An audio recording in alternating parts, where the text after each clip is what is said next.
I'm very pleased to be joined in the studio today with Susan Beresford, co-director, and Fiona Coppard, mentee. Hello. How are you, ladies? Hello. Very well, Lovely. thank you. Well, thank you for joining us today.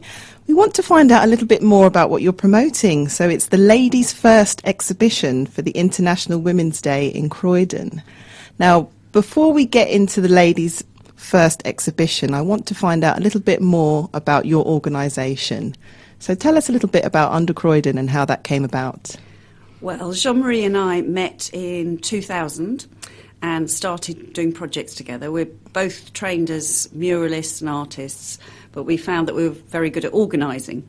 So we've probably done about 50 different projects around Croydon since 2000, working with community, arts, education, business. Is it just focused sort of primarily within Croydon then, or we've done London? a few in the States as well, but wonderful. Yes, we've expanded overseas, but mostly Croydon, because we both were living in Croydon at the time. Wonderful. And anything from murals, cookbooks, climate change exhibitions, World War One. If there's something to be organised that has got an art slant to it, then we're interested. Fantastic.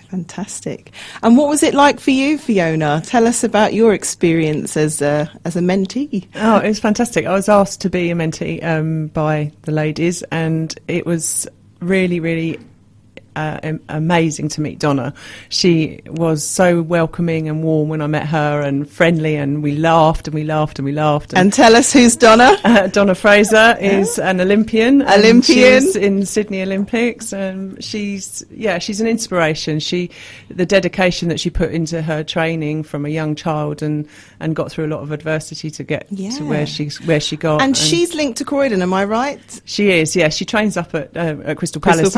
Yeah, so. Wonderful. It was really good to be with her, and then we found out that we had other things in common as well, because we'd both had breast cancer. Oh, wow. So then we found that out on the day. So we've spent time together since. That just came up in conversation. It just came up in conversation, and my side with my training and my nutrition and fitness was.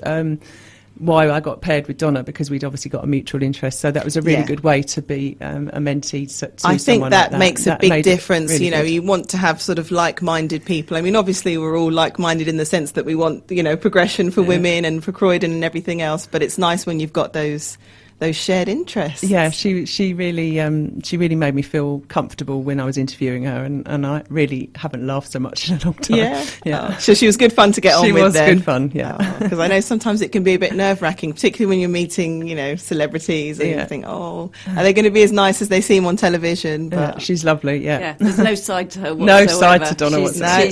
She's a Croydon girl. That's what I love. I tell people this all the time, my friends, and they laugh at me, but it's true. What you see is what you get with Croydon. I lived in North London for about 5 years, and it's just so different. I must admit, we stood on track and had pictures taken, and I never felt so short in my life. She's got the longest legs. She has. Just amazing. Yeah, I might not feel that bad standing up next to her. Wish I had her figure though. Can't have it all. So tell us about the Ladies First exhibition then, Susan. So it started with mentors, mentees. So we had 22 of each, all paired up together, interviewing, taking photographs of their mentor. And then we realised that, hey, this is a really important exhibition. We'd like to bring it to the street.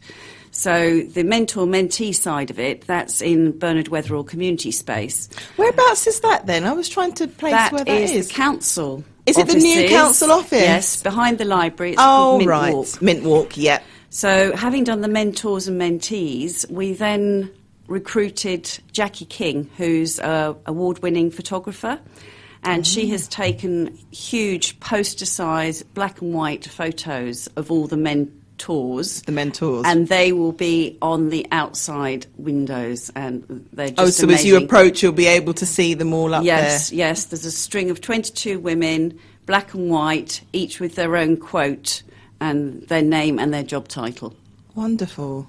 And I take it they come from all walks of life, different backgrounds? Anything from CEO to plumber. Okay, that's what I was trying to get at. I was thinking, is it all quite corporate, or is it, No, the idea can anybody? is it's inspirational. What we're saying, we're not saying everybody could be a CEO. We're saying achieve your best. Yes. So whether you want to be successful as a dental hygienist or a hairdresser. Well, that's the thing. It's kind of about your personal goals, isn't it? Yes. Because yes. I think sometimes we can I know from my own experience, being in the finance industry, I always kind of held my standards up to everybody else and sort of thought, well, I'm quite ambitious in this way, and I want to get to the top, and you're quite happy to be where you are. And I could never understand it. And it used to frustrate me as a younger woman until it was actually my mother that said, we're all different. And your idea of your personal best is not going to be the same as somebody else's. So, like you said, it's fulfilling your own personal potential. We just had Indeed. a chat about that a little while ago, and we were just saying, for me personally, my education came on when I was 44. I've learned everything since then. I didn't work particularly well at school, so I didn't achieve too much there. So, but it's nice to see to see that women can still get on Yes. and get a good career and have an own business and get support from people. Because sometimes you can feel quite disheartening, even sometimes when you're going through school, and obviously examinations are important. We all know that, but sometimes the emphasis is put that if you don't do well in your exams, that's it for you. Exactly. You're reduced to a life of maybe a minimum wage job, or you're not going to achieve much. Oh, well, when you get married, you won't have to work anyway. Or, all these sort of things that are kind of ingrained sometimes, particularly years ago, into our young girls. Yeah. And that sort of stuff stays with you. I think it really does. Well, what we've found out from interviewing people is that it's never too late to start. So you can start a business at 40. You can change what business you're in. You actually have control of your destiny. And you can change careers as well. This is something that my friend and we were talking about only maybe about a month ago. And we were saying, it's so different from how it was when our parents were younger. You started a job and you saw that job through until retirement, whether you liked it, you didn't like it. And if anybody said to you, well, have you ever thought about doing what you're really passionate about, or what do you really want to do? Well, I've got a mortgage, I've got kids, I've got a family, I've got to be sensible. And okay, I understand that, but you've got to. I always say, if you're doing something that you love, absolutely, you don't see it as work. It's not work. It's not work at all. It's not work. It's not a chore. No. I mean, we've all probably over our lifetime had a job where we've just absolutely hated it, and you find yourself dragging yourself there in the mornings.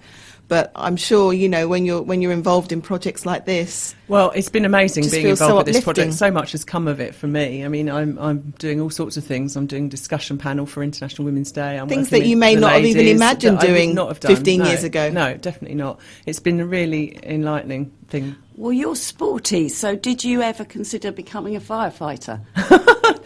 No, definitely not. No. No, well, I'm sure lots of people didn't, but there it is. We have a fabulous firefighter, Lara Richardson, who we visited at Woodside Fire Station. Excellent. She arrived down the pole. Oh, she actually. Oh, wow. But lots of people, if it's not on your radar, you don't really think of certain jobs. No, so that's this true. is another way. And a lot of saying, them are very gender specific. So it's great that obviously, with your organisation, you're pitching different people out there, so that somebody like me or my young cousin who's only 11 years old, but she's so forward thinking, it would be good for her to see strong female role models in these types of jobs. Yeah.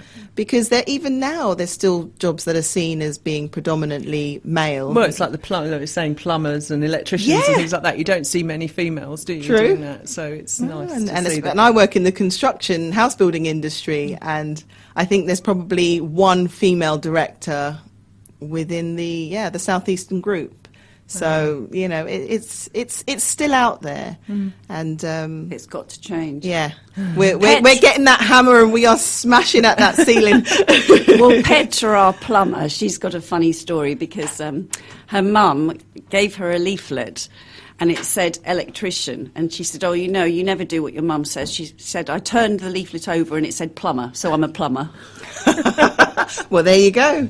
I said to my mum when I was younger that I wanted to do woodwork, and she was a bit like, oh, no, I think you should try and focus on something a little bit more on the academic side of things. But now it's something that I would definitely try and follow up and look into it, even if it's just a hobby. Because, yeah, she meant well at the time, you know. In hindsight, she was probably right, because I'm a bit clumsy. I probably would have lost a finger or something by now. But the point is that, you know, it's good for women to have these role models and know that, you know, there's no barriers there. You can achieve what you want to achieve. Yeah. Thank you very much, ladies, for joining me. There'll be information on my Twitter and Facebook pages at @Fergus-Ferrell with some more info. But, yeah, thanks again for coming in, and I'm looking forward to coming down and taking a look. Thank you. March the 8th, 11 a.m, Bernard Weatherall Community Space. Thank you. Right down there in Croydon. Thank you, ladies. Thank you.